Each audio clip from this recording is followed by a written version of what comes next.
Good evening. My name is Uta Poiger, and I am Interim Dean of the College of Social Sciences and Humanities. And it's my pleasure this evening to welcome you to the first event in our series of Northeastern University Campus Conversations with the theme Conflict, Civility, Respect, Peace, Northeastern Reflects. 3 weeks ago, in a sober and heartfelt address to our community, and let me just ask, can you hear me in the back? Could you nod? Perfect, thank you. 3 weeks ago, in a sober and heartfelt address to our community, President Aoun outlined an ambitious agenda for our university. As he put it, and I'm quoting here, instead of being a microcosm of society, we need to be a model for society. It is through plurality that we live up to our highest calling, to be a community dedicated to human advancement. It is in this spirit that the College of Social Sciences and Humanities and the Office of Student Affairs, together with the law school, have organized this series of campus conversations.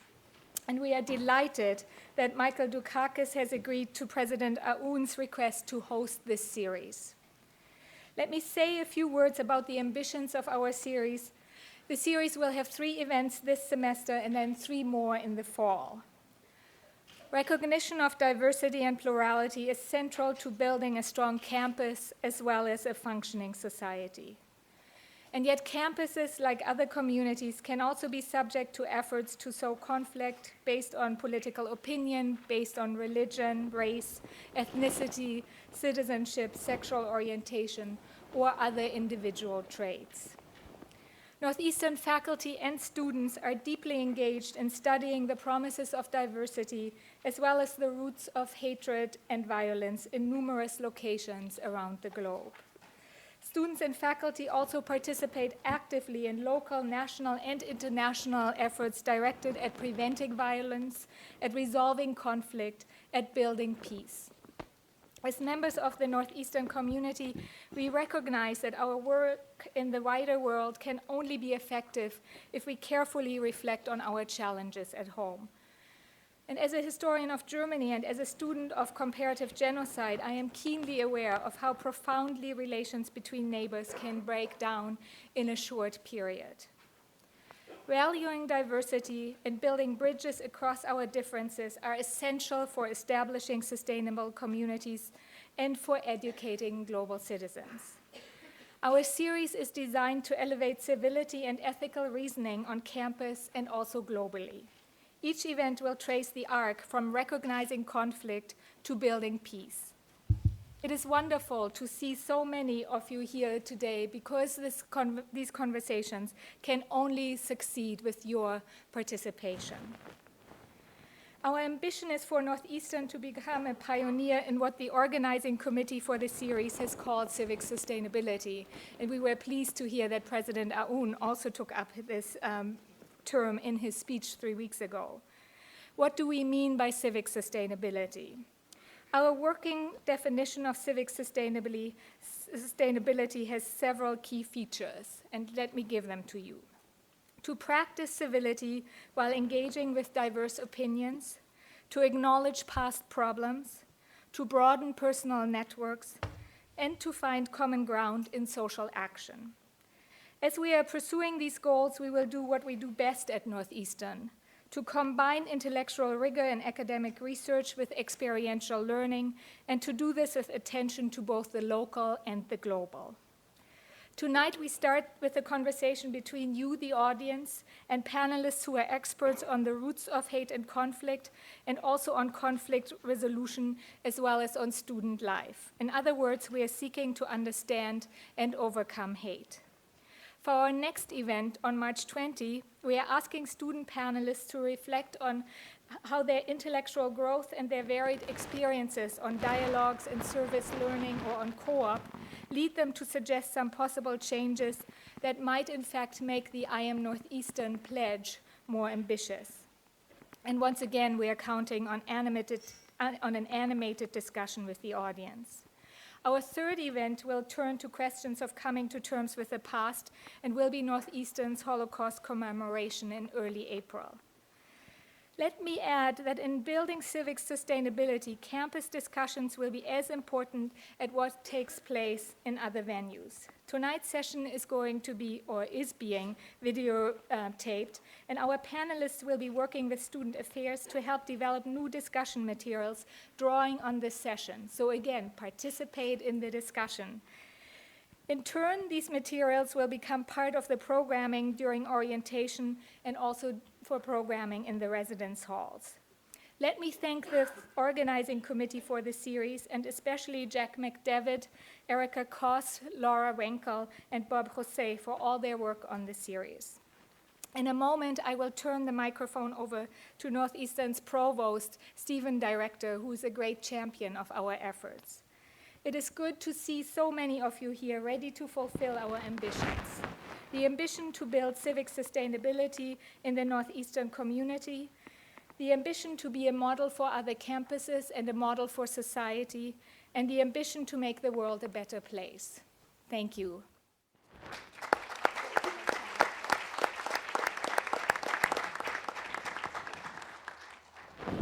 Thank you, Uta, and thanks very, very much for your leadership in putting this series together. Good evening to everyone, and thanks so much. For those of you standing in the back, we have a few seats with reserve signs on it, but since they're not here, they're not reserved anymore. So please come down. Thank all of you for being here for this important series. And as Uta mentioned earlier this month, President Aoun had shared with us his vision on inclusivity, dialogue for our diverse community. And I want to offer on his behalf his greetings. He's currently out of the state. Just like to have one seat that I could sit in. And I'd like to also quote from the speech that President Aoun gave a few weeks ago. Our campus should be a safe space where a healthy, spirited debate results in greater understanding. In this safe space, the enormous diversity of the Northeastern community becomes an educational advantage. Our university becomes an oasis of viewpoints where ideas take root and blossom. As an institution of higher learning, it is our privilege to be an oasis of viewpoints. It is our honor to provide an environment where healthy and constructive exchange of ideas and ideals take place. Through our teaching and open dialogue, we strive to create knowledge and understanding of the world around us. Recognizing and embracing our differences is crucial to fulfilling our potential as a community and as educators. Tonight's event is the first, as Uta mentioned, in a year-long series of educational conversations that will explore the journey from conflict and injustice through civility, respect, and peace. The purpose of this series is to facilitate reflection and celebration of the wonderful diversity that enriches our community in all of its forms. This series is one of 3 key initiatives put in place by the Presidential Council on Diversity and Inclusion. Uta Poiger, the interim dean of the College of Social Science and Humanities, co-chairs the council and organized this event with Laura Renkel, vice president of student affairs. Throughout the year, members of the council will lead a series of events and conversations focused on interfaith harmony, as well as conduct an exploration of Northeastern's history to better understand our past and its impact on our community. We have an impressive panel of colleagues this evening, and I'm looking forward to a great conversation tonight. I mentioned to them before we walked in here that they're being graded not on what they say, but on how much discussion they create. So if you want them to have a good grade, you're going to have to speak up. I want to especially thank Michael Dukakis, former governor of Massachusetts and distinguished professor of political science, for returning to Northeastern from a much warmer California climate to host this event. He's a man of great integrity, scholarship, and a professional career in politics, His experience and leadership make him the perfect person to guide our discussion on civility and ethics. Please join me in welcoming Professor Dukakis. Thanks, Steve.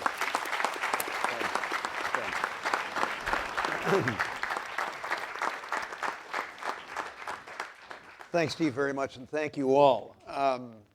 Yesterday in Los Angeles, it was 73 under cloudless skies. And as some of you may know, difficult though it is, Kitty and I drag ourselves out of New England in late December. And we don't come back until about the middle of April when the magnolias are blooming on Commonwealth Avenue. This is our 18th year. I teach at UCLA in Los Angeles during the winter quarter, and then I come back and start with all of you guys beginning in summer one and then summer two in the fall. So it was an interesting plane ride back. But in addition to doing a lot of work, I had a chance to reflect a bit on what we're doing tonight with these really fine members of our faculty and with all of you, because I've told them they have a maximum of 10 minutes, and that's it. A long arm will reach out and grab them, because we want to make our discussion with all of you important. Now, look, if you're under 30, you have no idea who I am, right? Unless you're one of my students. But many, many years ago, before many of you were born, I was the moderator of a very popular public affairs debate show on PBS, which went out to 200 stations around the country, called The Advocates. It was a kind of courtroom format, and I was the judicial figure. I was the moderator. So in my dotage here, I guess I've become something of a professional moderator. But this is a subject of great interest and concern to me, because I grew up in this town, folks. And although, as we will see tonight and in our events ahead, we have lots of work to do, you haven't lived till you grew up in the United States of America in the 30s and 40s and 50s, as I did, in Boston and elsewhere. Kitty and I both grew up in the town of Brookline. People of color didn't live in the town of Brookline, with one exception. Roland Hayes, the great black tenor. Unless, of course, they were janitors, in which case they lived in the basement. And people of color didn't live in Boston except on that side of the railroad tracks. I kid you not. That was the dividing line. They could work over here, but they couldn't live over here. And it wasn't just here. When I arrived at a little Quaker school called Swarthmore College just outside of Philadelphia in 1951,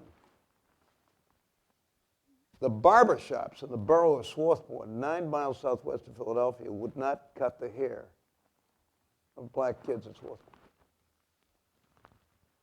In fact, when the Philadelphia Bus Company, which ran the transit system up until 1946, 47, hired its first African-American bus driver, 9,000 white guys went on strike. Today, as I was coming back, I was doing a lot of reading on the plane. It's a wonderful place to get some work done.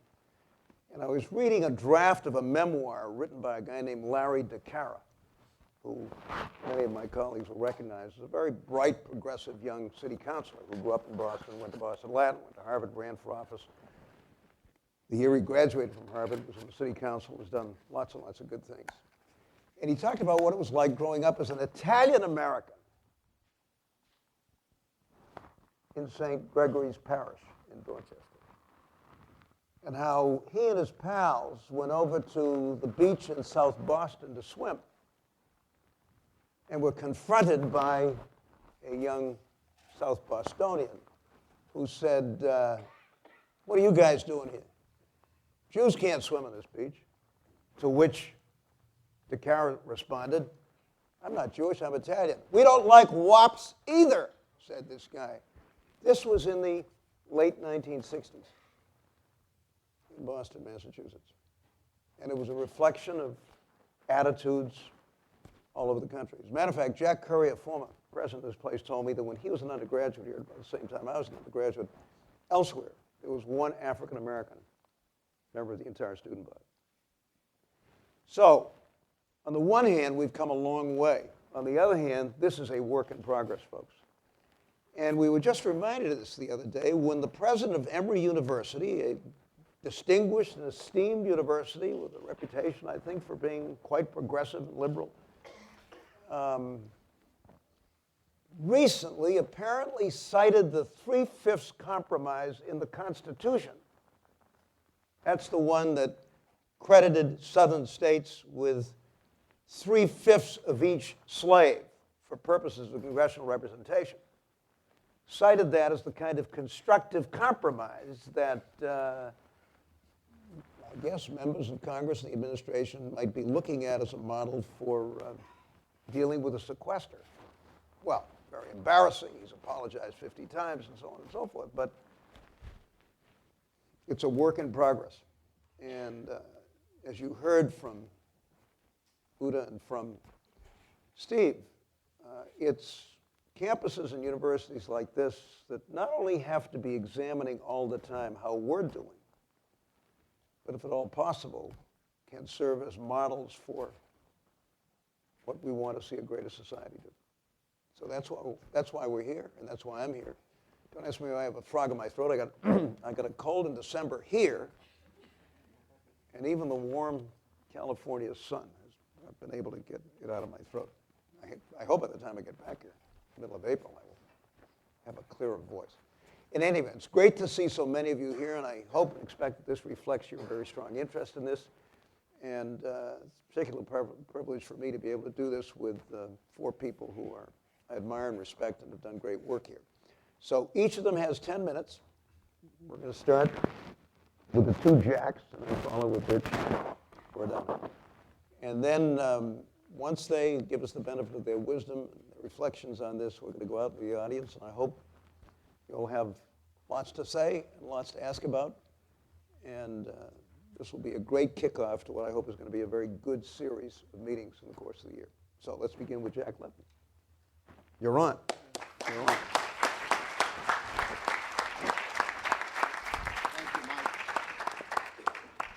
You all have their bios, by the way, in the program, so I didn't see any sense in repeating this. And anyway, they're internationally known, for heaven's sake. So there we are. Anyway, Jack, you're on. Well, thank you. Thank you very much, Governor Dukakis. And it is a pleasure to be here and to see so many of you here this evening. I have only 10 minutes. I can't waste any time. How many of you have been in one of my courses? A fair number, but there are a lot of you who haven't, and so I want to take 30 seconds and clear the air about one thing so that you can pay attention to what I have to say in the next 10 minutes and you're not distracted by what I look like. So, how many of you think I look like Albert Einstein? Would you raise your hand? Yeah, you and 8 million others. Every day I get stopped, and somebody says, "Oh, Albert." I was in Salt Lake City. This is true, and I was in a hotel. The guy in the lobby walked up to me and he said, "I just want to thank you for your great scientific discoveries." Anyway, it's better than looking like Captain Crunch or the Lorax. Grandpa Joe in the Willy Wonka film. I don't have time. I could go through the whole list. Anyway, it is a pleasure to be here. And I want to talk to you about one of the most important human characteristics, and that is empathy. The ability of human beings to feel the pain and suffering of others. I learned about this because one of the things I study are serial killers, and many of them have no feeling at all for the pain and suffering of their victims, and many normal individuals do feel this pain and suffering, but only of their own family members or their neighbors or their good friends. They don't seem to be empathetic at all toward members of other groups. I was shocked recently to learn about the leader of Hungary's anti-Semitic party, a man who referred to Jews as lice-infected murderers. Now he apologizes for his comments about Jews, and that's because he discovered that he was Jewish. This is true. He was the head of the largest anti-Semitic party in Hungary, and now he finds that his grandmother survived Auschwitz. It wasn't his fault. Nobody told him.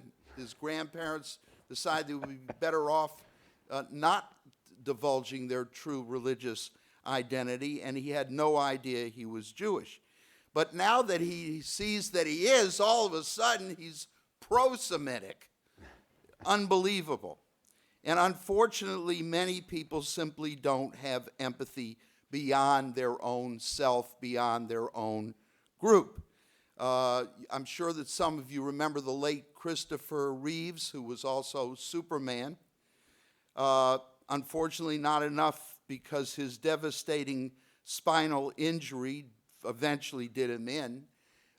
Before he received that injury to his spine, I don't think he was too concerned about spinal injury, but once he was afflicted, then all of a sudden he became a very strong supporter of causes to collect money and do research on spinal injuries. And then the actor Michael J. Fox supports Parkinson's research. He didn't do that until he got Parkinson's himself, and all of a sudden it became very important. By the way, it sounds like I'm being critical of them. I'm not at all. I mean, I think that they're wonderful human beings and they should do this. But my only point is, even though I applaud them, this illustrates that many people just can't see beyond their own problems. We need not only depth of empathy, we need breadth of empathy. We need to increase that breadth of empathy around the world. We need to be empathetic toward people who are thousands of miles away from us, people we've never met, people who speak a different language, people who are members of a different religious or cultural or racial group. Years ago, in the early 1990s, during the Persian Gulf War, dark-skinned students at Northeastern and on campuses around the country, students who had foreign accents, were at risk. They were being victimized because people thought they were the enemy. And the Northeastern Muslim Students Association organized a panel of students who talked about the victimization of Muslims on our campus and on other campuses as well. And I have to tell you that I was on that panel, and I am not Muslim, and I was the only person who wasn't.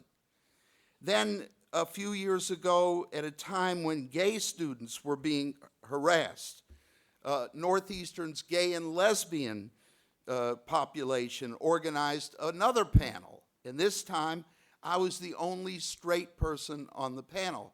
I was very concerned about gay and lesbian students being victimized. And by the way, a lot of people thought I was gay because they simply couldn't believe that someone straight would be on a panel supporting the causes of gay students. And that's really a shame, really a shame. The point is this. When a group is being victimized, it shouldn't be only the members of that group who express their indignation, who demonstrate, who protest. It should be members of the entire Northeastern community, everybody on campus, not only the people in the victims group. More importantly, the people in the perpetrators group. They're the ones who should express their indignation. That would make a big difference. You know, there are ways that we can increase empathy for other students, even those who are different from us. And Northeastern has what it takes to do that. We have study abroad. We have international co-op. We have dialogue of civilizations. We have service learning programs in other countries. And we need more students who will work in places that others don't want to go. I had a student, her name was Janice Free. She volunteered to work in orphanages in Eastern Europe and Africa because she thought it was the right thing to do. She had not been an orphan. She had no ties to Romania or to African countries. She did it because she had empathy, breadth of empathy for people she had never met. And I had another student, Christina Bredotti, who unfortunately died prematurely, an Italian-American.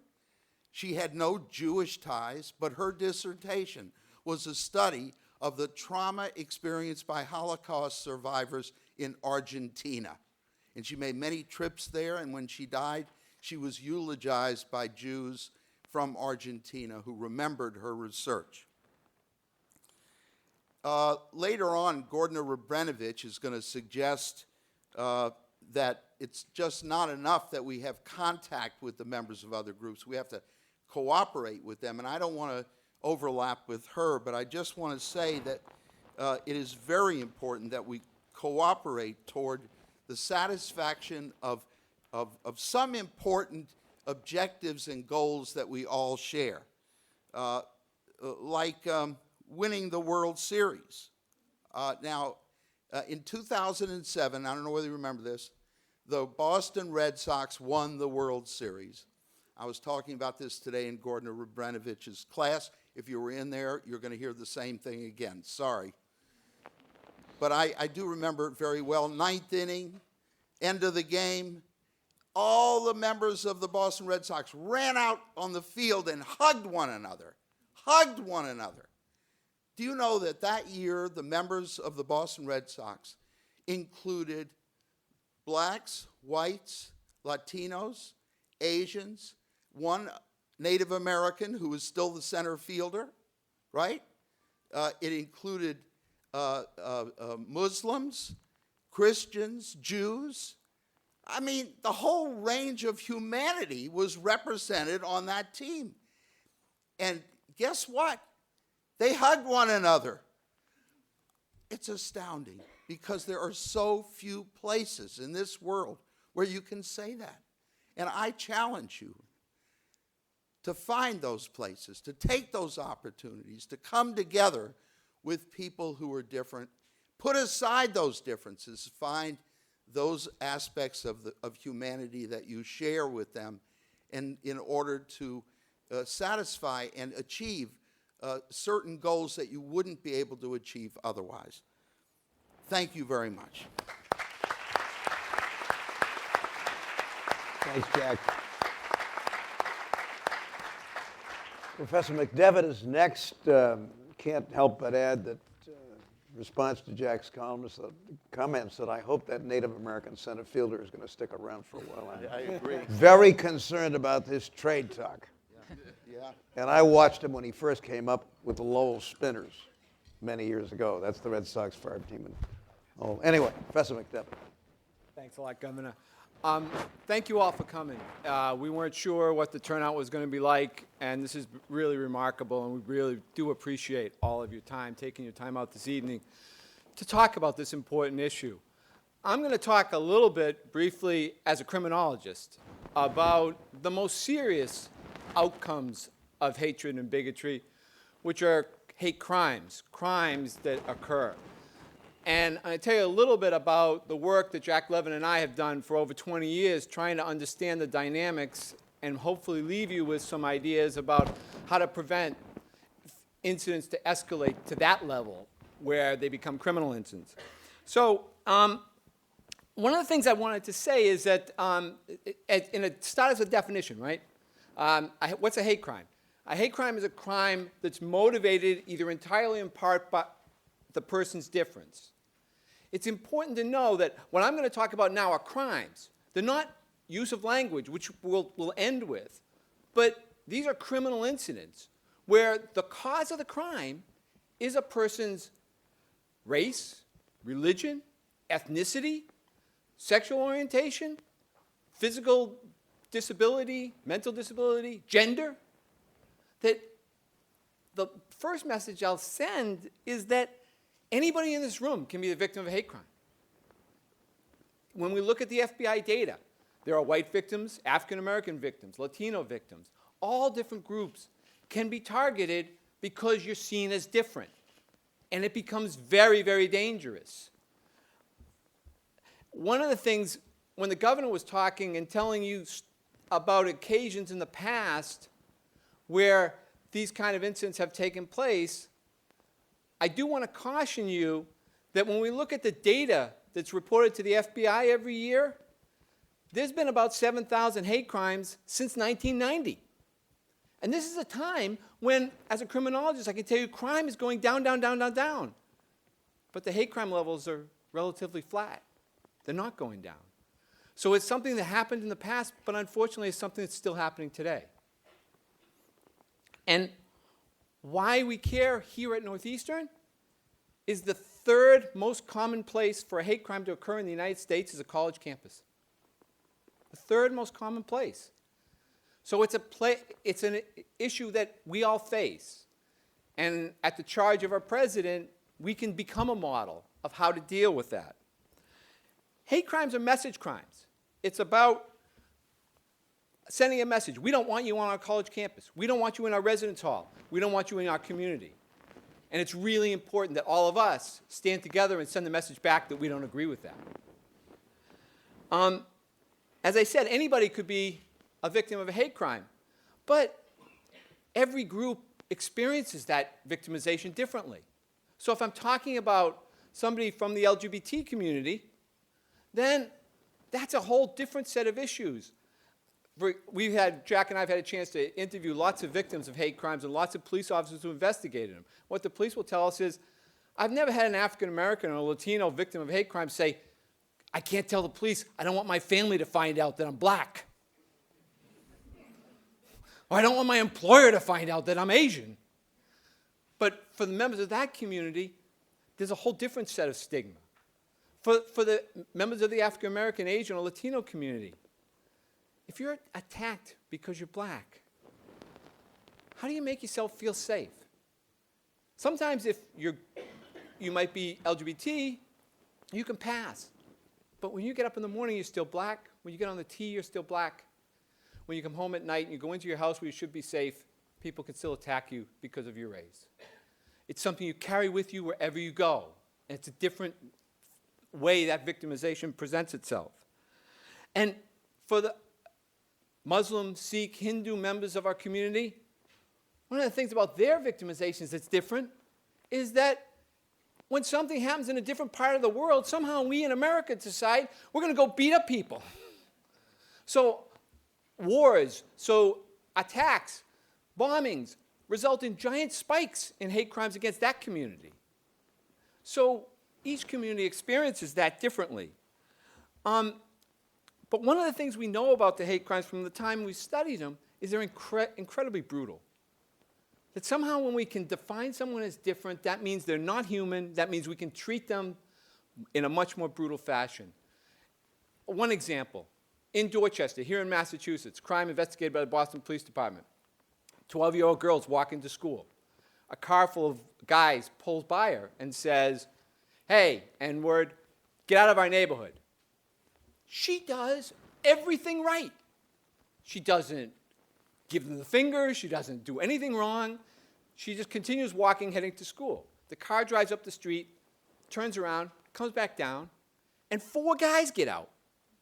They knock her down, start beating her, break her jaw. And you know what these guys, these big, strong, tough guys protecting the neighborhood, were all between 20 and 22 years old, and she was 12. All she was doing was walking down the street. These crimes are excessively brutal, and they're crimes that can tear a community apart. When we say to ourselves, who are the offenders? Unfortunately, there are some offenders who are skinheads and racist, but you know who most of the offenders are? Kids. Kids just like all of us. They're 14 to 22-year-old kids who think it's fun. When you interview them, they, what did you do? I was bored. So we went to the gay bar to beat somebody up. Well, I was bored, so I went to the temple to harass the Jewish people who were there. It's amazing that the vast majority of these crimes are committed by kids who aren't logged onto racist websites, who don't have lots of paraphernalia. They have friends, and they think it's okay. They think no one will care if they do this. And that's why events like tonight are so important, because we show that we do care. And so I said I would leave you with something that's positive and what we've learned about how to prevent these and how to help victims of these kind of crimes heal. And a couple things. It's really important to take them seriously. It's really important for the student affairs, for the law enforcement community, everybody to say, we're not going to tolerate this and we'll protect you as a victim. And victims say that's important. But then you know what they tell us is really important? Is when the people who live in their residence hall with them, the people who live on their street with them, come over and say, we want you to be a member of our community. Because when it happens to you, you wonder, does everybody else hate me? I was attacked because I was black. And does everybody else feel this way? Do a lot of people feel this way? And the most important thing is when their neighbors, their friends, their fellow students, their faculty come to them and say, no, no, no, we don't feel that way. We want you to be part of our community. And so I think it's really important that we see that we can reach out ourselves, reach out to help heal people, and reach out before it happens to stop that. And I said I was talking about crimes, but I am going to end with a story about language. I come from a really Catholic family. There's probably a lot of you out there that came from that. I have an uncle who's a priest and an aunt who's a nun, and you know, my family's very, very religious. My grandmother worked in a rectory. And so, I don't know, I wasn't very bright, so one Thanksgiving, I was about 11 or so. I had the table, right, with my aunt the nun and my uncle the priest and all the people, and I said, you know, we're talking, and I said, this is a good time. And so I told a Pope joke. Well, first thing that happened is nobody laughed, right? And I'm thinking, I told this at school and everybody laughed. What's wrong? No one's laughed. And they sort of ignored it. My mother thought, oh my God, he's going to die. You know, the bolt of lightning's coming down. It's going to get him. It'll be over. Nobody says anything. And so I'm confused. I'm saying, what? This doesn't compute. It doesn't. So after dinner, my uncle, who's sort of the patriarch of the family, pulls me aside, and I'm, 11, so he says, come on, I want to talk to you. And I say, no, I want to go. Come on. And he takes me out back, and he says, look, when the Irish came to this country, we couldn't get work. We couldn't practice our religion in places. There were all kinds of signs Irish need not apply. We overcame all of that. And you don't make fun of our religion. Now, I didn't get it. I didn't really understand it. But what I did understand is somebody who mattered to me said this is wrong. And so I could stop and say, okay, I don't know exactly why, but I'm not going to tell any jokes. Now, I wish I could tell you that at my table there were no Italian jokes or Polish jokes. But there were. But there aren't now. So thank you very much.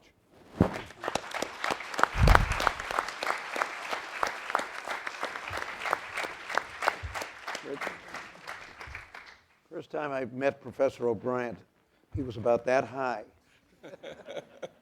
And we were having a campaign event at his home where his wonderful dad was sponsoring this event. And look at him now. I was actually going to start with that story because I'm the director of the John D. O'Brien African American Institute, and I have the distinct pleasure of, being one of John O'Brien's sons. And so, as Governor Dukakis mentioned, when I came to Northeastern, I actually came to the political science department first as a faculty member. And one of the first people I met was Governor Dukakis. And he says to me, I haven't seen you since you were knee-high to the coffee table. And, but he's been a great friend and a great supporter. And I'm really glad that you're doing this. Thank you, Governor. as I mentioned, I started out in the political science department, and after about 3 years, I was asked if I would run the John D. O'Brien African American Institute. And I saw it as a great opportunity. It was almost a no-brainer. And when this committee was being formed, I wasn't originally on the committee. And I sort of bogarted my way onto the committee. I said, I really need to be a part of this. So I go to a meeting, and I have to leave early. And I'm like, oh, great, we're really going to be able to do some things. Next morning, I find out, oh, you left the meeting early. People who leave meetings early get assignments. And my assignment was, I'm on this panel. I said, on the panel? I just wanted to be a part of the committee. But I'm really glad to be a part of it because I think it is so important that we have this conversation. My job is to talk about campus climates. And the issue of race is a very challenging issue. It's a very difficult issue. The John D. O'Brien African American Institute came into existence in the 1960s. This coming academic year will be 45 years here on Northeastern's campus. And it came into existence right after the assassination of Dr. King. And a lot of campuses across the country experienced the same thing that Northeastern experienced. And that is the racial tensions that were in society began to show themselves on the college campuses. And so the black students at that time organized themselves, met with the president at that time, made certain demands of the university. But what was the most important thing that came out of that time period for the Institute was that it became a place of refuge for black students during a very difficult time in our society. And cultural centers across the country on college campuses served the same purpose for many, many years. And so this issue of dealing with campus climates is not a new issue. It's an issue that has been pretty consistent and pretty persistent over time.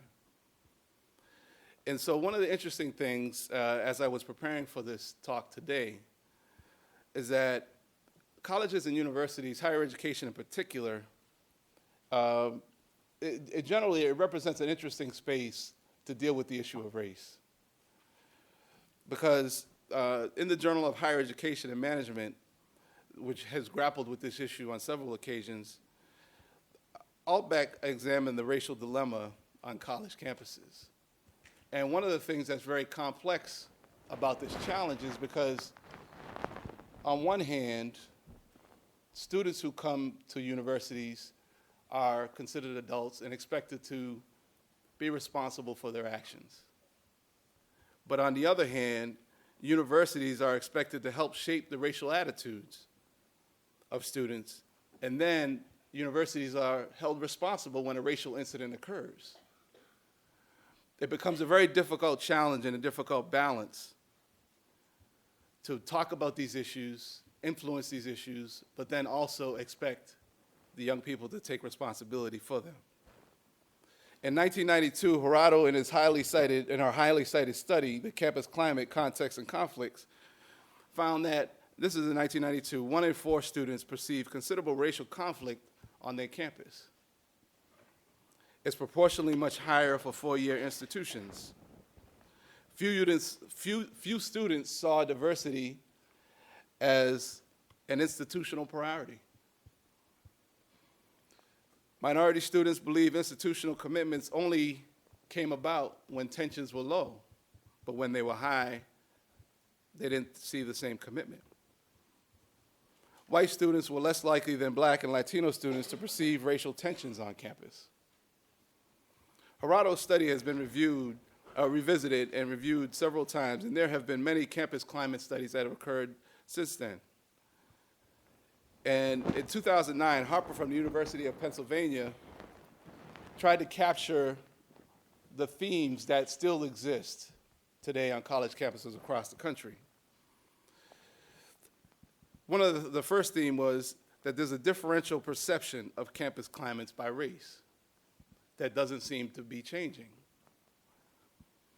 Minority students report prejudicial treatment in racist campus environments that's usually fueled by isolation, alienation, and stereotyping. However, studies do show that there are benefits associated with campus climates that focus on facilitating a cross-racial engagement, some of what we're trying to do today. The cross-race consensus continues to be, though, that institutionally, a lot of these issues are neglected. Race as a four-letter word is still an avoidable topic of discussion. All students speak about the infrequency of discussion about race. Self-reporting shows that everybody sees that racial segregation still exists. We were talking earlier before we came downstairs how you could go to the student center and still see the racial segregation, where black students sitting with black students, white students sitting with white students, Asian students sitting with Asian students. It still exists today. A lot of students see a lot of these institutions as having bad reputations, even though they may have what they need for their academic interests. The reputational legacies of the institutions often determine how people perceive the racial environment. Often white students overestimate how satisfied minority students really are. And part of the reason is because of the lack of communication. So what does all this mean?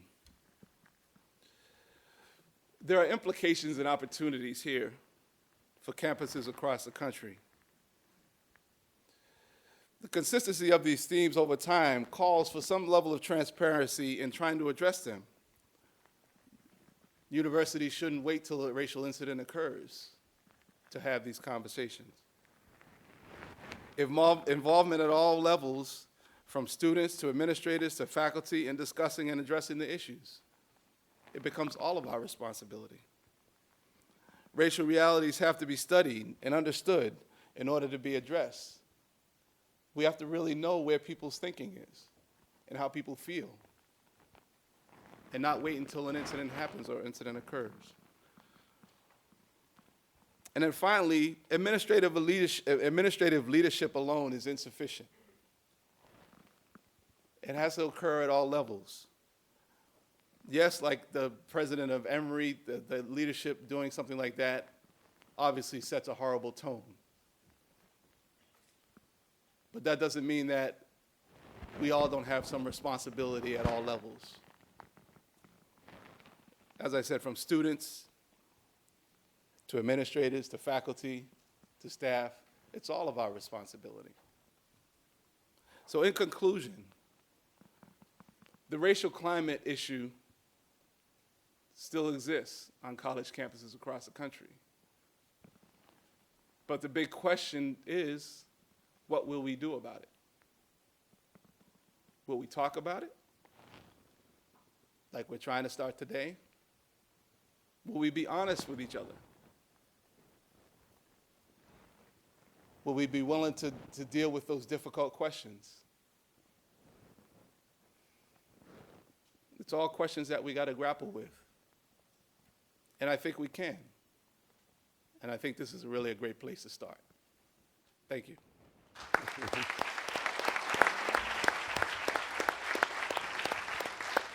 Gordana? And I'm the last speaker, so that is the end in sight. It's always good to, give the audience a way to feel that that is the end of the presentation. And so I'm finally the last presenter. I will talk about how we build resilient communities to confront and respond to hate. Hate-motivated incidents are provocation that test our ability as a community to respond to them in a peaceful way, not to retaliate. Often people think retaliation is a way to address those issues. In order for community to protect itself, it needs to have the capacity for timely response to such incidents. In short, the community needs to be resilient to the threats of hate. And I really mean threats of hate is part of that provocation, that that is the problem we have to deal with. An important resource in dealing with such provocation is the trust that people have in each other and in their society. And trust is threatened when a society has the ability to provide timely and accurate information about the hate-motivated incidents. Some of this information is factual. What happened? When did it happen? Who was involved? Other, it's information more analytical. Why did it happen? And that's when you get us, because that's what we do. Such information most often comes from public officials, government representatives, police, political leaders, from the media, from newspapers, television, radio, social media, but also from neighbors, friends, and family members. If timely information is missing, rumors typically can develop. And therefore, if that happens, you do have a problem. Trust also develops from how the justice system responds to these incidents. Investigations, imprisonment, trial, punishment. And it's another important source of community resiliency to have that type of infrastructure in place. Trust is a key part of our civic society. It is a resource that develops over time. It is continually tested, and it requires interaction and involvement of people with each other and with society in general. You don't develop trust by talking about trust. You develop trust by doing things. All societies are diverse societies. Diversity is based on different individual characteristics, race and ethnicity, age, gender, sexual orientation, lifestyle, culture, being short like me, so you could not see me well. Diversity gives society vitality, but differences can also lead to fragmentation, separation, segregation. Some people develop do my own type of attitude. However, humans are fundamentally social creatures, not hermits. Even if we want to read a book in a Starbucks and not want anybody to disturb us, we still want to be in a Starbucks. We don't want to go back in our house and read that alone. They need other people, and they need to know how to get along and deal with their inevitable differences. And that, again, is something that we have to practice. Research on contact theory shows that just coming into contact with other people is not enough. There is a need to actively engage in collective efforts around common activities, to depend on each other, which we call interdependence. This is more than just feeling good about each other. As human beings, we survive because we cooperate and work together. And don't forget that. Cooperation is the key, not competition. Competition, it's a driving force and can get us to do things. But without cooperation, we'll not be around. So I guess as a species, we survive because we know how to cooperate and get together. So we have the abilities to do that. I want to offer some examples from work of our center, Brodnick Center, that Jack Levin and I work in. And our center was really charged. The alumni who gave the money for the center really wanted us to be the place when works toward solutions to intergroup conflict and violence. And through historical analysis, we also look into actions that disrupt conflict from escalating in violence. What we found out, it's really that process between when let's say, incidents happen and when you have a conflict in society and how you respond to it. And if you respond in a positive way, you can prevent that escalation. If you don't, escalation will occur and you'll have violence. And I will use two examples. The one example is something that was part of the class that our center started with a class called Social Conflict and Community Service. And it was a service learning class, no different than other service learning classes that we have in our university. And those classes are important because they really build on Northeastern way of learning. We learn by doing things. And that experiential part is what I think makes us also a very strong university. In this class, in our class, students work on a project which was designed by community agencies. And they learn about conflict and violence in our surrounded community by being directly connected with that community. So students were not just providing their time and labor as human resource, but also they learn from doing. And therefore, that's part of reciprocity, which is very important. And this is how service learning is different than just kind of community service that you get if you do something wrong and the court send you to kind of work it over as part of the punishment. Service learning is more learning from the people that you work with, and you do provide some service to them, but they provide to you too. And that's reciprocity. It's, again, very important in human relations. So what did our students learn from doing this type of projects? First, they learned respect for community. And they also felt more connected to that community. Instead of seeing community as potential threat, they also saw all those resources that community has. Students also learn about the complexity of intergroup community problems and by directly engage in trying to solve those problems. And also students develop cognitive, communicational, and relational skills needed to living and working in a multicultural environment. So again, you have to practice in order to know how to do. We also use these models in other countries, and this is where our dialogue civilization programs kind in mind. Johnny Lamanche and I were in Belfast in Northern Ireland, and our students were also involved learning about conflict in Northern Ireland by being involved in their community agencies and organizations. But we have other kind of examples that actually you, students, are instrumental. And this is based on students organizing themselves around hate and bigotry. Several years ago, we actually hosted a conference at Northeastern called Combating Hate and Prejudice on College Campuses. We have students from all over the United States. They came to Northeastern to talk about problems that they faced on their college campuses as they try to deal with the problem of hate and bigotry. And that was one of the most inspiring events that we ever organized. And it was because although they came with many issues and problems that they faced, they also came with solutions. How did they address those problems? And they learned from each other, and they provided this kind of community that you're not alone, that you're not the only one working on those issues, that there are other people who are concerned as well. Well, we tried to get the media to cover the event. Do you know how many newspapers sent their reporters to our conference? Just made you a wild guess. 0. Well, you're very close. There was 1. And you know what? It was Bay Windows who came. Bay Windows, it's again a lesbian newspaper. Other newspapers didn't think that this was important enough. It's a good news. People are not interested in good news. They want bad news. And so one of the problems that we feel is that when we do something well, when we do organize around issues in a positive way, we don't get attention. When something bad happens, we get a lot of attention. And so it is that part of trying to document what we do well and actually amplify that makes a difference.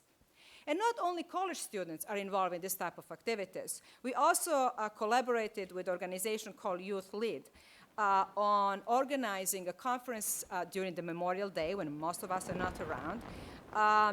And this organization, Youth Lead, which means leaders engaging across difference, it's actually organization of the teens. This is your high school students. And those high school students are dedicated to learn skills and get together around organizing against hate and bigotry in their communities. And they plan everything themselves. And they're little kids, they're teens. They think they can do everything. And they do. And when they get into problems, then we help them kind of deal with some of those issues. They wanted Michelle Obama to come and address that conference. And you could tell them, no, I don't think that's going to work. But, they kind of figure out that wasn't as easy as they thought. But that's beyond, what is important is that they can dream, they can be creative, they can see the larger picture. And that is what's very important when you deal with the issue of hate and bigotry, that we have to think about to imagine a different solutions, that we can see the other, what we call the road not taken. A road of retaliation and hate, it's a road well traveled. But the road of cooperation and working in solving issues through collective efforts, it's a less traveled. And this is the road that we, can all engage. But we need to do together. And this is also something that we have to practice. Just because we did it once doesn't mean it's enough. Well, thank you. That's, I think, what I had to say today.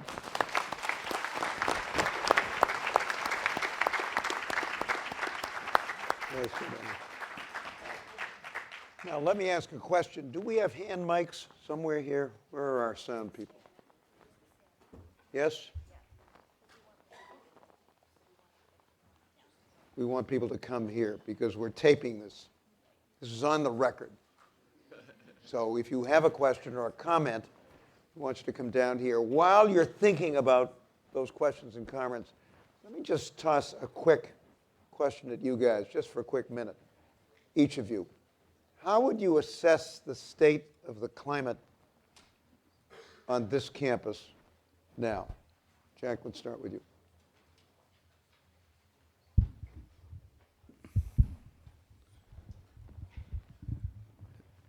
That's not fair. That was a hard question. You're the expert. I think it's much better than people give it credit for. Of course there are problems on this campus, and there are groups that feel as though they are being victimized, and they are. There are victims on this campus in a lot of different groups. But I think what Gordon has said is very important for us to keep in mind. There are lots of positive programs and policies here, but nobody sees those. You know, it's the good news is no news, bad news is big news. And on this campus, many of the most wonderful programs that we've had over the years just don't get any attention at all. Are we different from other campuses? I think in some respects we're a lot better. But college campuses in general are having problems with students not getting along with one another. It's nothing new, but you know, the racial composition of the campus changes, the ethnic composition of the campus changes, and so do the issues that separate students from one another. One more thing. Hostility tends to increase under conditions of intense competition.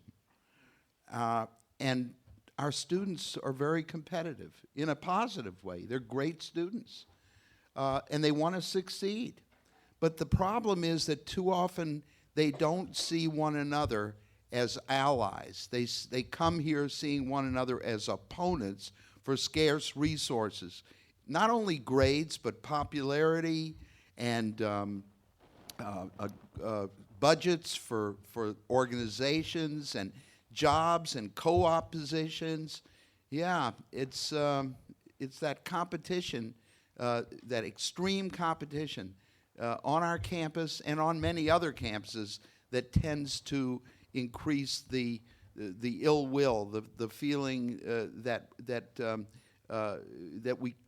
we have little in common with one another, and that's the unfortunate side of it. We've got a long line here. Rich, a quick minute. How would you assess the climate at the present time?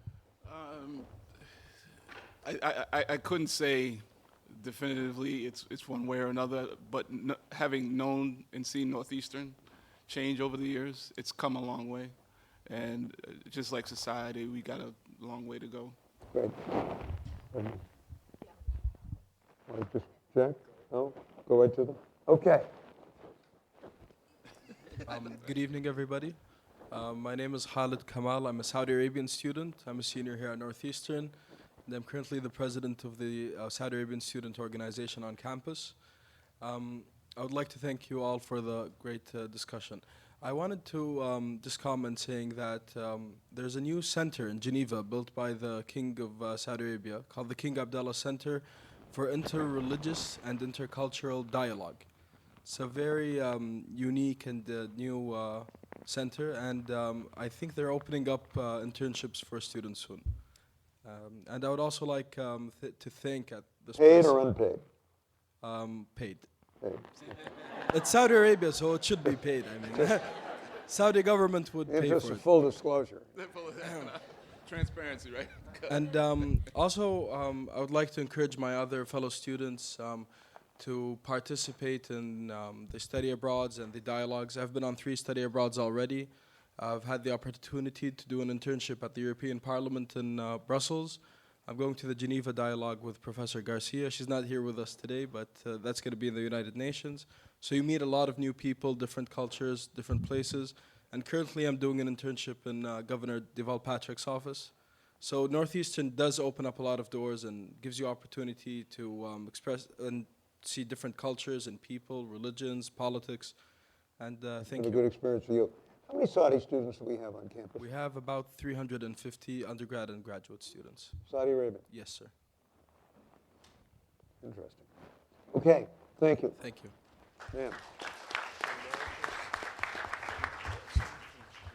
Hi, my name is Maysam. I'm also a Saudi student, born and raised in Saudi. I actually have a question specifically to Mr. McDevic. You talked about how some kids like go out of their way, but just because they're bored, or they don't even have like backgrounds or sort of a purpose to do that, but they go tease people, for example, or give them a hard time about their religion. For example, I remember when I was in second grade and 9/11 happened, and we went to school that day after the incident. The school made sure to like have our teachers come to class and tell us that, because some students were going around and being like, oh, they deserved it for what happened, and they were like, no, this is wrong, what happened was wrong. But some students still like even teased my cousin, who was half Saudi, half American, because her mother is American and she's not Muslim. And also in 2008, when the Israeli military attacked Gaza again, and then we also had issues in school going around with student like saying racist stuff, some of my friends and I started a campaign to teach everyone and had assemblies to tell them, like, this is racism, that just because there's a conflict going on somewhere in the world doesn't mean we could generalize that all Jews are bad. That's not true. But I realized, like, we could spend all day teaching those children what's right and wrong, but at the end of the day, they're always going to go back home to their parents and their original background that some people come from, where their parents teach them that, oh, for example, all Jews are bad, or all Americans are bad, or we have to stick to our beliefs and stuff like that. How do you influence them to get out of this mentality and teach them that no matter what a conflict is, you can't be racist towards everyone? Particularly if there's a family situation where they're effectively being exposed to other things. Exactly. Jack, how about that? Sure. It's obviously an important question and a little bit complex, and but I think that the answer is in all of us, in stepping forward and saying we're not going to tolerate that. But I'll give you a quick story. One of the cases that we were involved with involved a young man who attacked an Asian family, and when the police arrested him, he said he did it because his parents told him to. And we thought, that generally doesn't happen. That they'll say, my parents told me to do it. And so we went to their parents, and the parents were like aghast and said, oh, no, we're not prejudiced. We would never do that. And what happened was, at the dinner table, an Asian family had moved into the neighborhood. And the parents had a conversation, and this kid was about 13, about the fact that once one of those people move in, others move in, and we might have to move away. And he thought, oh my God, I'm going to miss my friends, I'm going to have to leave my school. Will my parents be angry if I throw rocks through these people's windows? And the answer was no. Now, the parents weren't saying that to him, but you also have to be pay so close attention to the messages that we send in the communication that we have. It may not be direct, but the indirect messages are equally important. So thank you for that question. Thank you. Interesting, folks, that in a lot of the survey research that's been done since the election this past fall, there seems to be a dramatic difference between the attitudes of younger people in this country and their parents and grandparents.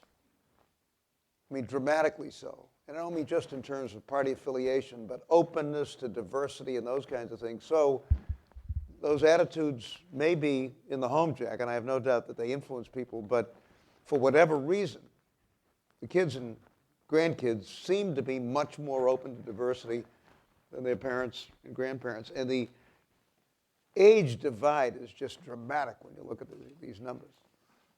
Really quite heartwarming in terms of your generation, most of you here. in your attitudes, but really, I've never seen numbers quite like that. Okay, go ahead. Hi. Hello, everyone. My name's Frank Marino. I'm a senior human services major. Mr. O'Brien, you spoke. Everybody hear this? Should I Yes? speak a little bit closer? yeah. Closer. Good. Yeah. Okay. Awesome.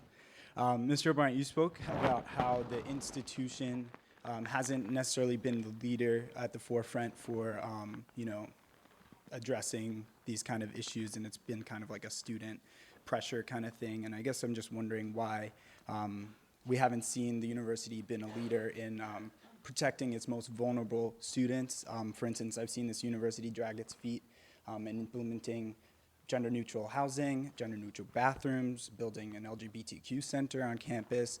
They were very adamant about going through with plans on bringing an anti-gay corporation to operate on our campus. They're dragging their feet on cutting their contracts with sweatshop labor producing companies like Adidas. And I'm just wondering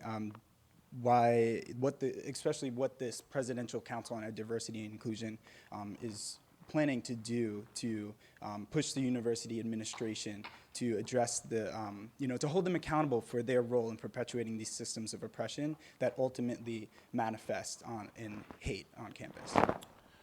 Well, first, I don't want to speak on behalf of the president or any of the leadership because, it's sometimes I think it's not a fair characterization of what's going on with a lot of these challenges.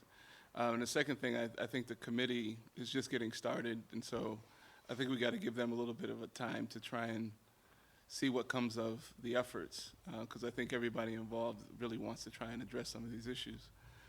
But I think the spirit of your question, it connects more so with the national issues, which is what I was talking about, how, across the board, universities are struggling with a whole lot of issues of their own, but there are some very common issues when it comes to dealing with people of difference and understanding. And the challenge that I was trying to highlight is that as an institution, it can't necessarily be put on any one person or even just the president of the university, that it really is everybody's responsibility. When the Institute came into existence, a big part of the struggle was developing relationships and getting support for what the students were trying to do. And I think when you want to impact change on the campus, it really is about relationships. There are people in the administration, there are people on the faculty, there are students that would want to help and get these issues addressed. But it's important to, one, make people aware that people have these concerns and these issues, and two, work to organize so that people can help make the change in a positive and responsible way. Let me ask you this question. Is your concern that when these issues are raised, the response isn't fast enough, and I don't want to say that in terms of speed, but that you're not getting the kind of response you'd like to get, and how's that manifested? At least in your own experience. Yeah, no, absolutely. Maybe not a fast enough response, no response at all, no initiative, no reluctancy to work with students. Students are organizing on campus. Students are, raising these issues, but they're falling on deaf ears. So. Okay, so one of the issues. Just one quick Zach, additional reaction is that a lot of the members of the President's Commission are here tonight. They've heard what you had to say. I encourage you to continue that message to the group. And this is what this is about. So it's an opportunity to keep that dialogue going. One of the things you might want to do, you and others who feel this way, is to get to the commission. And let's see if we can have a session where these kinds of concerns are raised. I think it would be great to have more student representation on the President's Diversity Council. I think that the two student representatives are white men, and I don't think that's a representative of the student population. It's a good suggestion. Thank you. Okay. Yeah.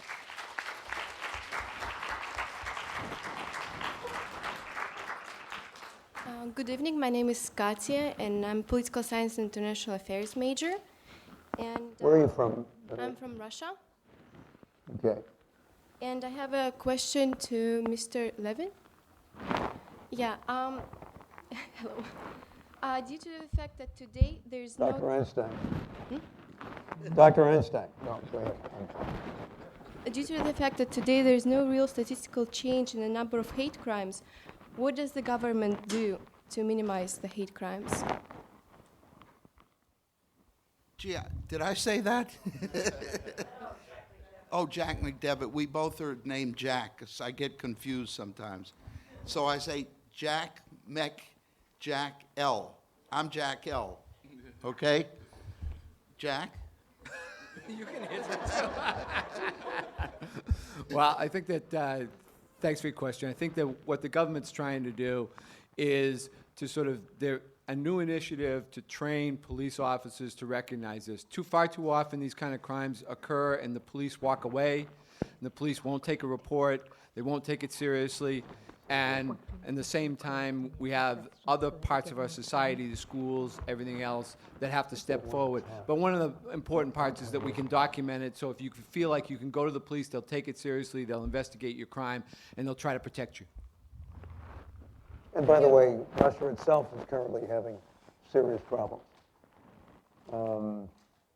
Now in connection with gay community and what now seems to be a new policy for trying to stop propaganda. And a very, very well-known television personality just kind of came out and said, I can't listen to this anymore. So, I mean, lots and lots of countries, lots and lots of societies, folks, have this. And obviously our challenge is to be as responsive as we possibly can and deal with that. Sir. Hi, my name is Serdar Kyle Büksakan, and I'm a Turkish Armenian. And I have a question to Mr. Jack L. What is the biggest obstacle that prevents people having empathy to each other, and what role does the media play? And you're a Turkish Armenian? Yeah. I've never heard that. I've heard folks who are Armenian say they're Armenian. Folks who are Turkish say they're Turkish. You're Turkish Armenian. Born in Turkey? Excuse me. Yeah, no, I was born in the U.S. Yeah. Parents? They live in Turkey. They're in Turkey? Yeah. Okay. My father was born in Edremit, western Turkey. Anyway, who's on? Well, you know, most of the hate and prejudice and bigotry that separate human beings from one another are part of our culture. We learn them early. Jack McDevic's story about the Pope joke kind of illustrates how we learn prejudice from an early age around the dinner table.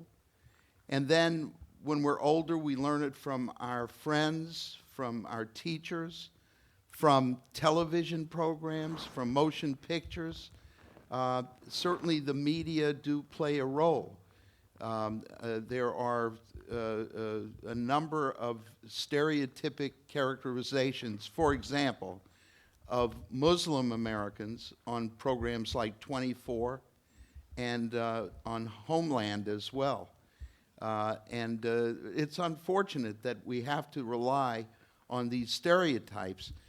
They frame a message with the least possible motion so that large numbers of people can recognize them. You know, if you look at a good novel, you'll see that that the characters are developed as unique individuals.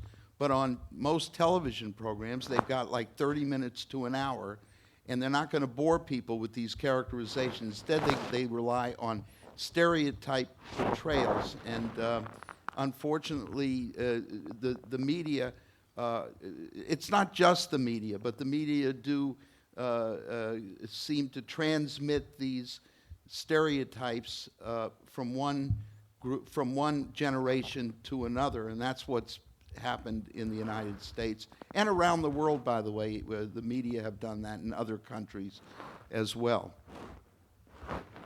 Thank you. Okay. Thank you. We've got lots of. If anyone wants to send a question up here in writing, I want to make sure that all of you have that opportunity, and we're going to try to get. We're here for a while, so we're going to try to get to as many of you as possible. But if anyone wants to send a question in writing back down here to me, which I can then read and direct at the panel, happy to do that. Yes, ma'am. My name is Mina. I'm a sophomore and an international affairs major. My question is for Professor Levin. It's actually somewhat similar to what the previous individual just asked. I'm just curious in regards to like this whole, the qualities of lack of empathy and hate, and in regards to this whole nature versus nurture argument, whether you think that people come to possess these qualities as a result of through association with peers or family like you just discussed, or whether it's more biologically driven, like maybe something we're born with? Great question. One of the hardest questions to answer. There's no question that biology plays a role. There are studies in psychology, for example, that show that all you have to do to create liking for one group over another is to tell people they're in one of those groups. You're in group A, not group B, and then the people like the members of group A better than the members of group B. And that's at a very basic level. But there's a big difference between preferring the people in your own group and hating the people on the outside so much that you want to express violence against them. And that's not biological. The proof is for all of us to see. We can over time, we can reduce the level of prejudice depending on certain situations that seem to be threatening to people. For example, after 9/11, there was a 1,600% increase in hate crimes against Muslims in this country for a period of time. There was also an increase in what many people call the new anti-Semitism. There was an increase in racist hate crimes when Obama was elected. And there was an anti-gay hate crimes were on the rise, anti-immigrant hate crimes. These things seem to rise and fall depending upon the threats that people feel in the environment. So the very fact that they're so variable, that they vary over time, indicates that they're not biologically based. We learn these things. They're environmental. It's not nature, it's nurture. Thank you.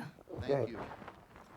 Go ahead. Hello, my name's Connor Doherty, and my question is a little bit general, but I was wondering what you think how do you think the role of social media, especially things like Twitter and Facebook, is impacting the culture of hate, and do you think it's accelerating the culture of hate or impeding it?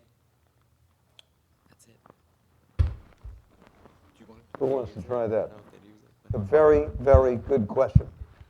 My sense is that the social media is playing a big role in this, and oftentimes not a good one.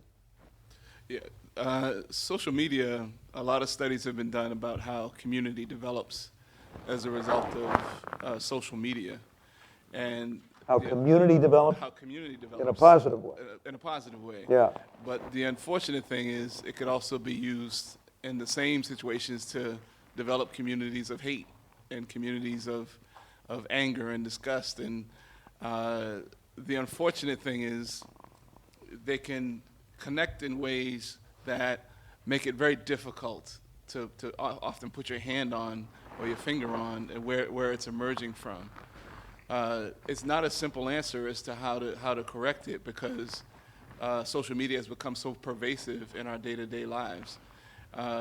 What the federal government seems to be doing is to be monitoring the internet much more closely now, and so the hope is that when people or these situations or these individuals begin to develop where they want to create harm or do harm to people, that they could be identified and rooted out. But social media makes it so much easier for people to share interests, good and bad. Thank you. If we have any time, I want to get back to the civil liberties implications of all of this, Rich. But let's keep going with our questions here. Yeah. Hi, my name is Mackenzie Jones, and I'm a freshman political science major. And my When question... am I going to have you? What? When am I going to have you? Hopefully You soon. can't leave this place without taking my course in public policy. I don't want a terrible hole in your intellectual development. Anyway, go ahead. Okay, so my question is, if we see a fellow student on campus who is filled, I guess, with hate for another group of people, how do you recommend that we as individuals and as their peers reach out to them and try and change their mind and promote empathy without alienating them and without offending them, which could potentially increase their levels of hate? Gordana, why don't we ask you that question? Well, one way is to actually respond to it, not by insult, but trying to get information, getting facts about the opinion that people have. And because very often people say things without any evidence, and trying to basically ask questions about where that view comes from will get them to actually see the wrong of their ways, because they will not be able to basically give you those information. And so engaging in discussion, the whole issue is really engaging with people around certain around some of the views that they have. However, if people are insulting, and if the situation can become dangerous, then you have to involve the larger community. And so it's important to address it. It's not good to let it go. But there is a different levels of engagement. But one of the ways is having this discussion about where those views come from. And a good question to raise with the commission, it seems to me. Supposing you do experience this, you confront it. How do you deal with that? It's not easy. It's not easy. I think it's something that we could be very helpful in working with you guys on this. Thank you very much. Go ahead. Hi. My name is Nick Viviano, and I'm a freshman. And I'm kind of nervous, so if my question doesn't make any sense, please tell me. I do see that there obviously is an initiative to combat hate on campus, and especially with this forum. And in recent years, you have been seeing it all around the nation. And I looked on. I was doing a project, and I found that a couple years ago at a university in Delaware that a student was at a party, and he was gay, and the party's host pushed him aside, told him to get out, that he was not welcomed, and it was really a spectacle at the party, and his friends helped him out, and the university took action, and they made sure that the people at the party were reprimanded and appropriate action was taken, but it ended up being that the incident was blown out of proportion, and the victim ended up being a model, and was really the face of this problem. And this one localized incident, he became a face to a giant issue, and it was really blown out of proportion to the fact that he felt so ostracized that he had to leave campus and go to another school. So my question is that, how do you delegate a correct or appropriate response to, a localized incident, I apologize, so that it isn't blown out of proportion and the response is appropriate for that certain problem? Thanks. You did great. Don't worry. It was a good question. You did very, very well. Keep it up, and you may have a political future. We understood it. We understood it. I think that what you're asking about is that it's not up to any individual or, one of the real strengths of this university is the student affairs staff, and there's an incredible strength in terms of understanding how to do things in a measured way, not to overreact, not to underreact. And I think that what I would say is that if you reach out to the student affairs staff that you would have contact with in your residence hall or in other venues, then they've had training. They can help think through how to respond to these incidents in ways that don't demonize the victim or demonize the offender, but that carry this conversation that we're starting tonight further so that we all can see how to come up with remedies to it. Thank you. Okay. Hi, my name is Amanda Schwartz, and I'm a freshman, and I'm studying communications and political science. And my question is, in the United States, parents have the right to breed hate in their children by teaching them and passing on their own hate. and this is a right protected by our Constitution. But there's a contradiction because the Constitution also preaches equality, and that's something that our country is really proud of, that we stand for. So my question is, do you think that it would be beneficial, or do you think that our government should sacrifice the rights of the individuals, the rights of parents to teach their children hate now in order to produce and breed a future generation that is more accepting and less filled with hate? What do you think? Do you think our government should take a more active role in this, or are we doing okay with what we're doing now? Well, that's a hard question. First, I would say that just prohibiting something will not solve the problem, because you could not regulate what's happening in private homes and in private conversation, and so prohibition doesn't work. And so just prohibiting things might give you a quick response to a problem, but not the long term.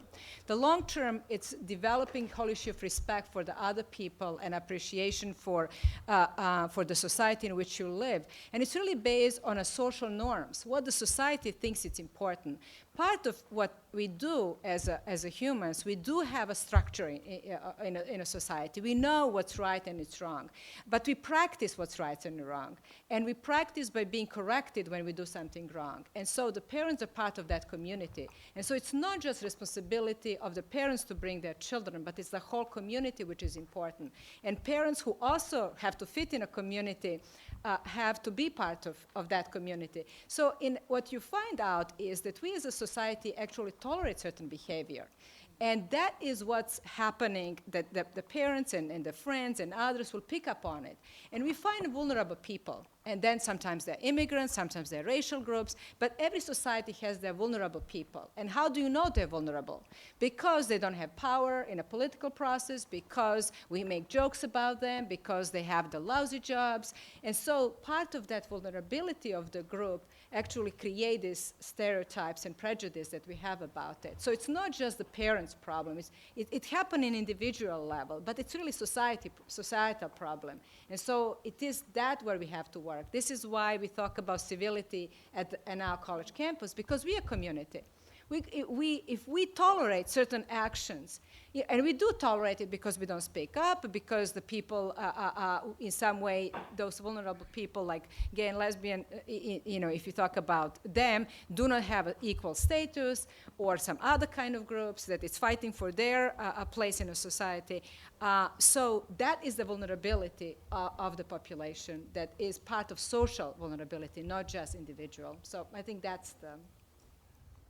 And there are many studies that show that the people that influence kids more are their peers, even more so than their parents.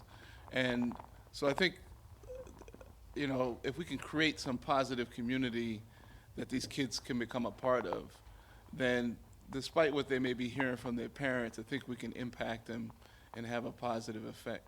And this is a generational thing, folks. Trust me. When I first ran for the Massachusetts legislature in 1962, it was inconceivable that a Greek American could be elected governor of Massachusetts. Is that absurd? I mean, inconceivable. Not that people didn't like us. I mean, there weren't enough of us to threaten anybody. But it just wasn't part of the ethnic and racial attitudes of the time. 20 years later, I was in the governor's office. Paul Songer was the United States Senator, and Nick Mervoulis was a congressman. We were all sons of immigrants. But a lot of this is peer-to-peer. A lot of it is you guys with your peers dealing with some of these issues, even when you have long-standing attitudes back home. And in fact, you're doing a remarkable job. Otherwise, there wouldn't be this extraordinary generational divide in attitudes, which we're now seeing. But you've got to be a very important part of this. Okay. Hello, my name is Caitlin Rhodes. I'm a political science and communication major here, and we're actually together. My name is Nick Fay. I'm a communication studies senior from Hong Kong. I'm just from California, but Yes. Our question actually relates to some work that we're doing for our capstone class. A lot of these issues are very, for lack of a better word, sexy. And when they come up, a lot of people want to be a part of the voice raising. But then there are some issues that are affecting populations that nobody wants to talk about.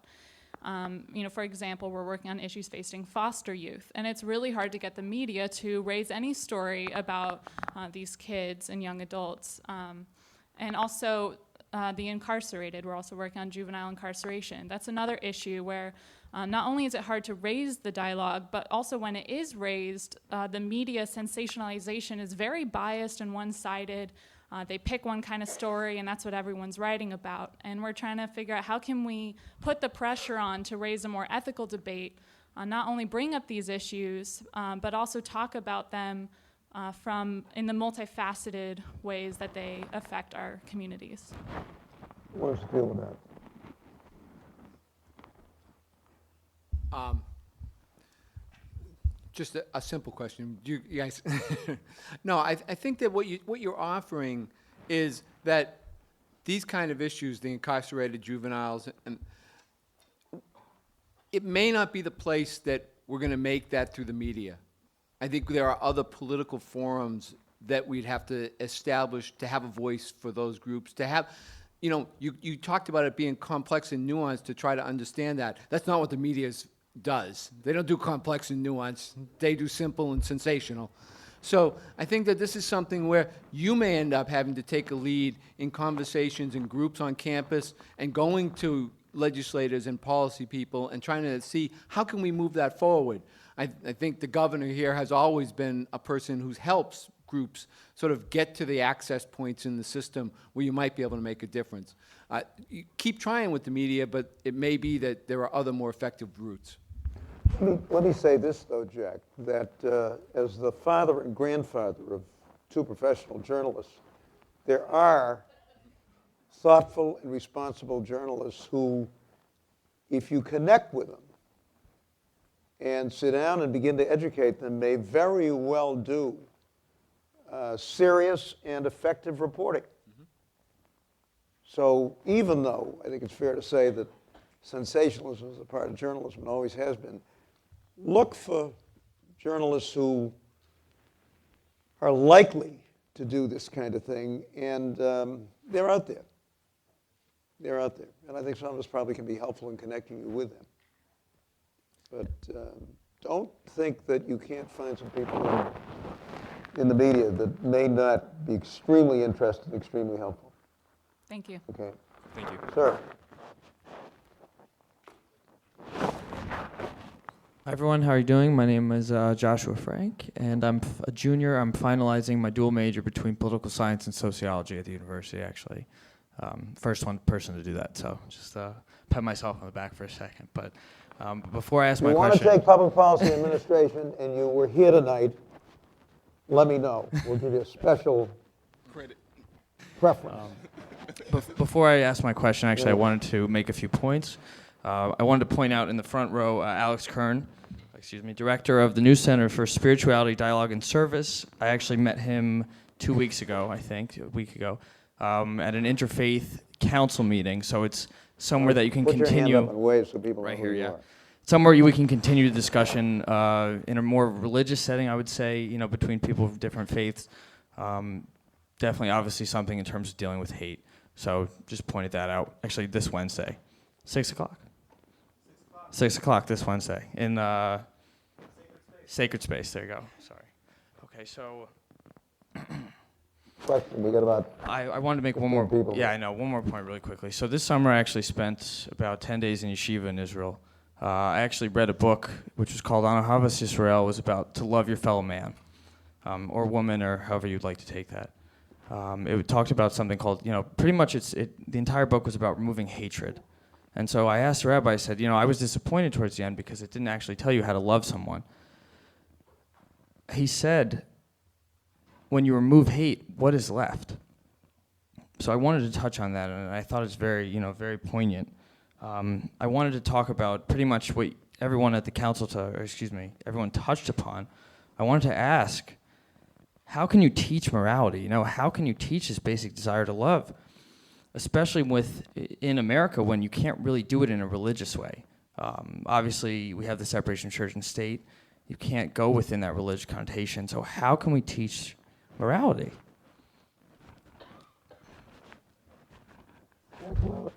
Jack Levin, how do we do this?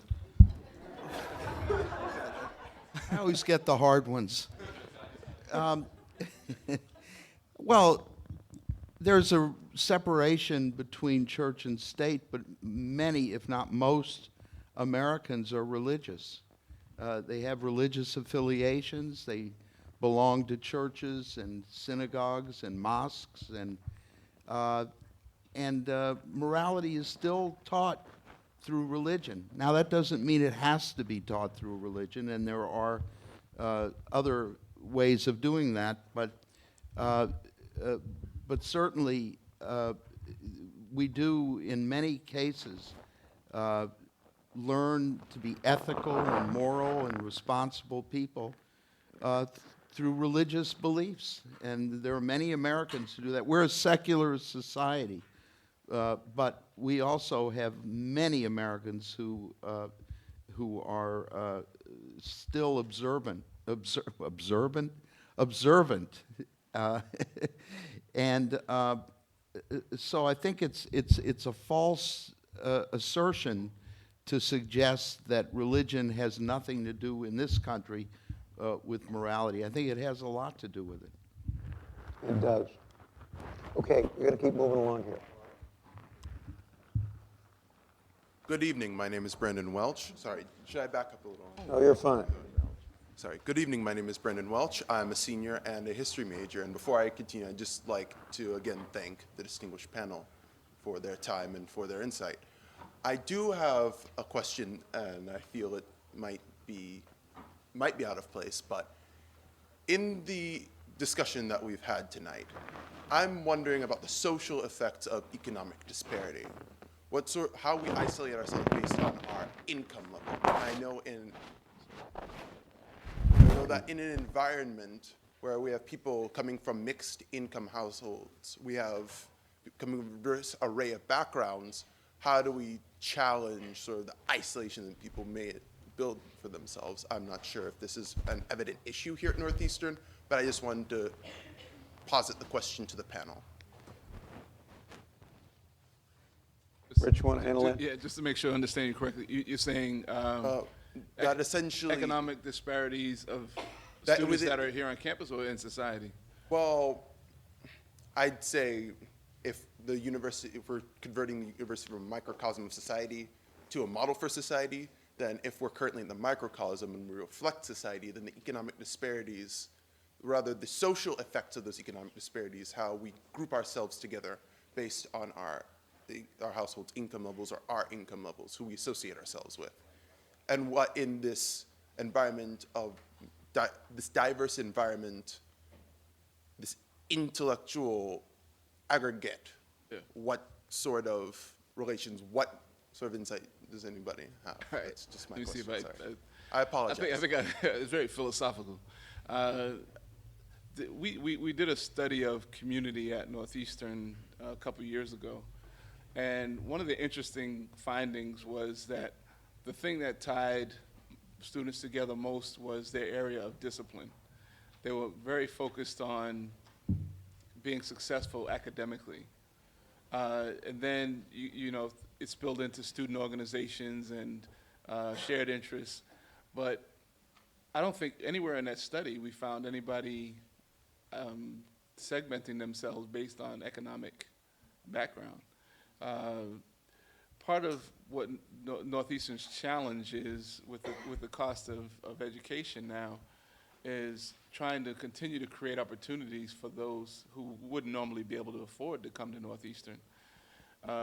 Years ago, when students used to come to us and ask for help, they'd come to us with a bill for like $1,000 or $1,500, and now they show up with bills of $15,000, and it's just the way that you help and support changed dramatically because of the cost.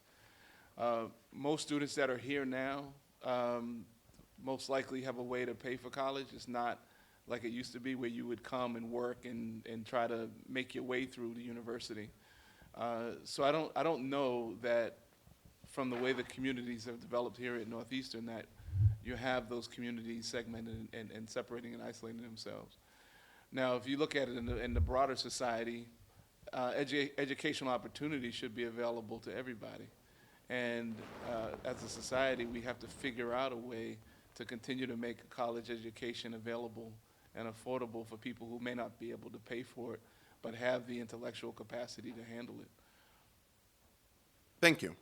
Certainly during the campaign, there was some of this givers and takers, and there was a column in the New York Times today that by one of the more conservative columnists in which he suggested that we're at a point where lots of folks in this country really didn't have to work any longer. We kind of take care of them, which is kind of a strange attitude. I thought it was kind of crazy myself, but the whole 47% stuff was we're running out? I think we're running out. We're running out of time. All right.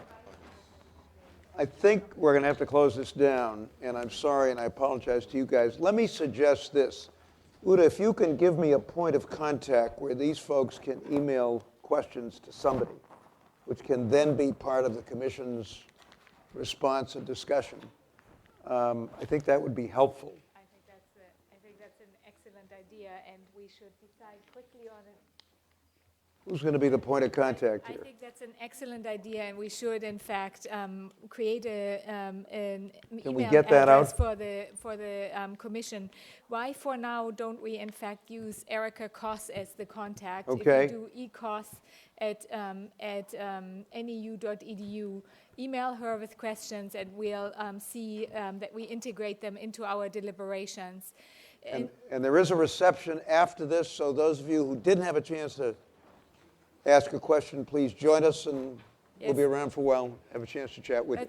That's right. Okay? Please take the chance to mingle some more with the panelists and mingle with one another and continue our conversation. Thank you for being here tonight.